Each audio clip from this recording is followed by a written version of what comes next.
Anaking jimat awaking hidup kudu reueus hirup huripna ngajadi diri anjeun sorangan. Raksa pariksa amarah hidup nu ngabalukarkeun kaduhung temanggih tungtung. Jalanan hirup ku handap asur ka papada manusia. Jaga jeung ngriksa sarupaning anu dipiboga ku hidup.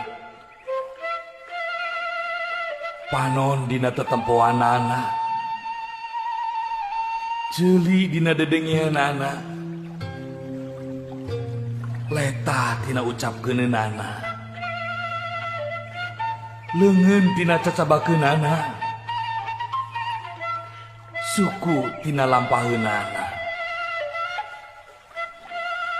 Jaga riksa lengkah paripolah tinu hal anu matak raheut kana manah batur. Ngarah hidup hirup loba dulur, akur jeung salambur. Ulah poho, omat, jaga riksa kaluhungan alam dunya. Da Gusti anu Maha Suci nyiptakeun alam dunya teh pikeun giropea istuning keur hirup urip hidup jeung papada umatna. Anaking jimat awaking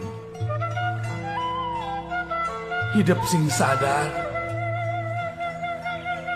ngajalanan hirup hurip di alam dunya teh teu gampang. Hidup moal salawasna ngajalanan datarna hirup tangtu bakal nincak kana tanjakan jeung pudunan. Omat hidup ulah kufur, salawasna eling kanu Maha Agung, nyembah kanu Maha Kawasa. Turutkeun papagon ageman,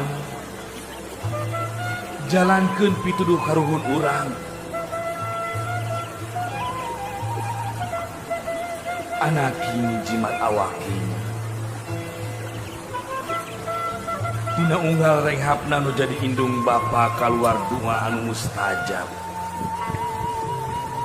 Pikeun anakna ngarahirup pinanggih jeung kabagjaan, kajembaran.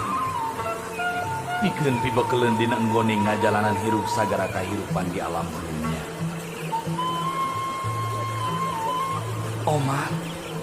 Omat anaking hidup kudu silih asa, silih asih, silih asuh,